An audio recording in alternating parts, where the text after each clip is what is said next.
Hi everyone, I'm Rincey and this is Rincey Reads. Today I'm going to be doing another book tag. This one is the Inside Out tag that was started by Matham Books. I'll leave a link down in the description below to those guys so you guys can check out their channel. Basically how this tag works is Inside and Out is an acronym, and so each letter stands for a different question. The first I is inside flap / back of the book summary, too much info or not enough info. I usually find those to be around just enough information. Most of the time, if anything, they fall towards less information, which I actually prefer, just because obviously if there's too much information, then it kind of just gives the whole story away, or you're just waiting for certain things to happen in the book as opposed to just finding out what is happening through reading it. If anything, one thing I do is when I read those summaries, I will go onto Goodreads or Amazon on my phone and look it up, so that way if there isn't enough information, I'll have more information. Those websites also provide ratings, obviously, so it's also a good way to find out whether or not I'd actually be interested in those books.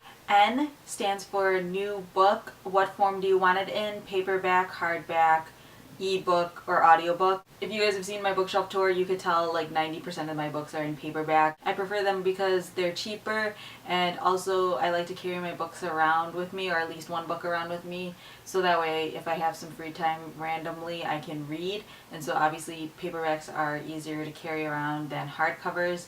The few times I'll buy a hardcover book is when there's a book that I really want to read and I don't want to wait the year or so that it usually takes for it to come out in paperback form. So then I'll just buy it in hardcover and just deal with it. A lot of times this happens with young adult novels. I feel like young adult novels take longer to get into paperback form, and then when they are actually released into paperback, it takes a while for them to get to bookstores in that form, so a lot of times I buy young adult novels in hardcover. I have nothing against ebooks or e-readers, I just don't have one, and I don't plan on buying one anytime soon.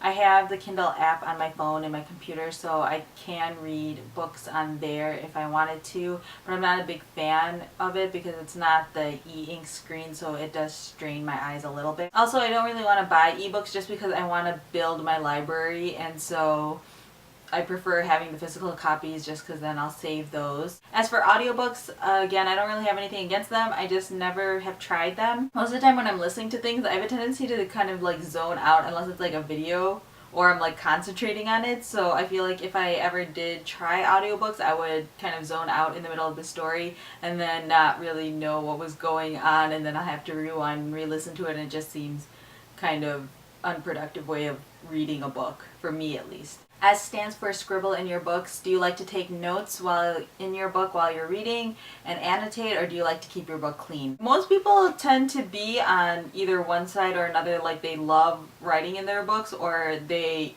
absolutely can't let anyone write in their books ever. I'm sort of in the middle. Most of the time when I annotate in books, it tends to be either for school or, some sort of studies. Like my Christian books, sometimes I'll annotate because there are certain things in there that I want to make sure that I remember. So I'm not anti-notes or anti-annotations, but when I'm reading just like general fiction books, I very rarely write in the books just because I don't feel the need to. Yeah, I don't know how else to explain it.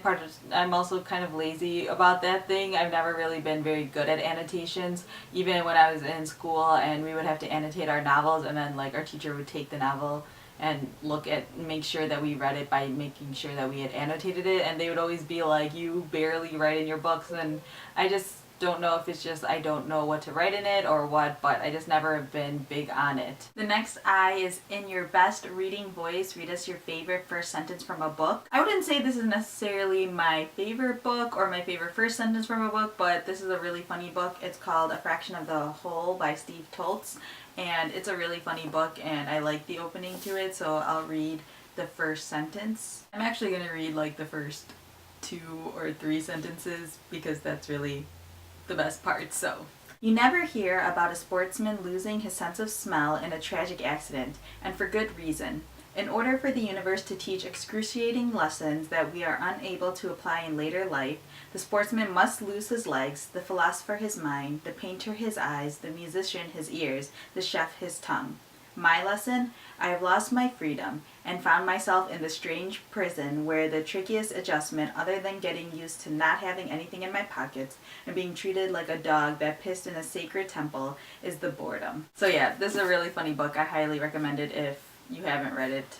And that was the first sentence. D is, does it matter to you whether the author of a book is male or female? Not at all.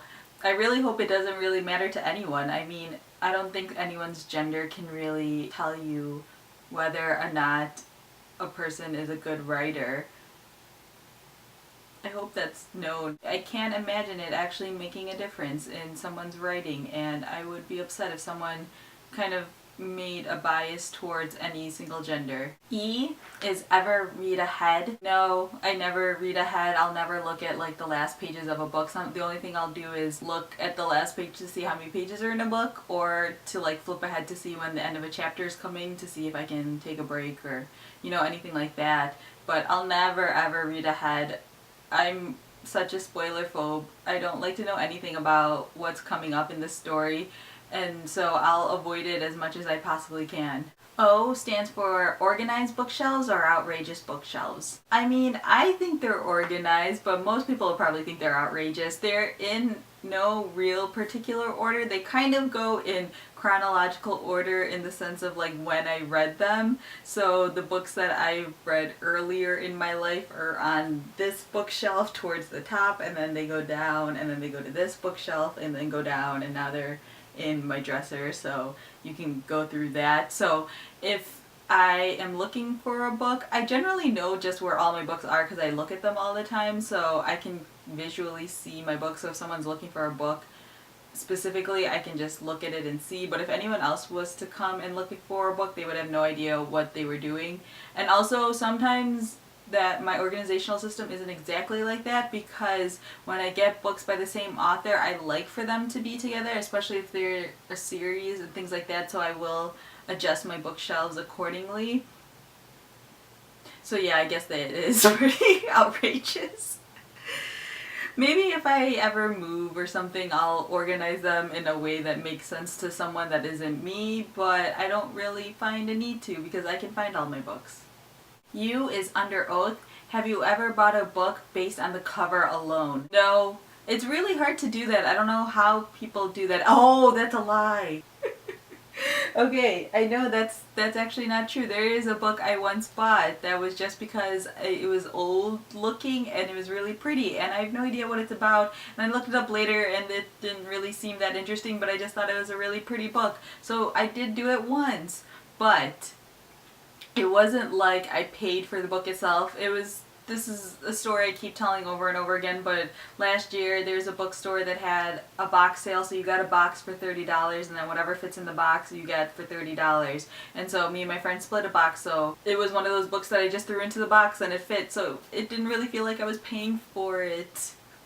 So that was the only time I've ever done it, because I was going to say that it's really hard for me to buy books without at least reading like the back synopsis or looking it up really quick to see if I would actually be interested in it. But since I was buying this one specifically for aesthetic purposes, then yes, I have. And finally, T stands for take it outside to read or stay in. 99% of the time I am reading books inside. I like to read either at my desk, on my bed, or on one of the couches downstairs, because what I usually do is I like to like put my feet up. So I'll either be like sitting on my feet, or I'll have my feet propped up on my desk, or you know, on a bed and a couch is easy to keep your feet up. It's really hard to do that outside. We have like a deck, but there's no chairs out there, and the chairs that we do have to go outside don't really work for how I'm comfortable reading, and I move a lot when I'm reading, and so I always feel like I'm going to tip over or break those chairs like the few times I have read outside. I almost never read outside. Like, I don't have a problem with reading outside, and I like to be sitting up. I'm very particular about how I read, I'm realizing. I like to sit up when I'm reading. I can't like lay down on the grass and like hold the book over me, or even like lay down on my bed and hold the book over me, just because my arms get tired, and it's a really awkward way to read. And the way my house is, like, depending on what time it is, obviously the sun will be in different places, so it's like darker in the backyard in the afternoon.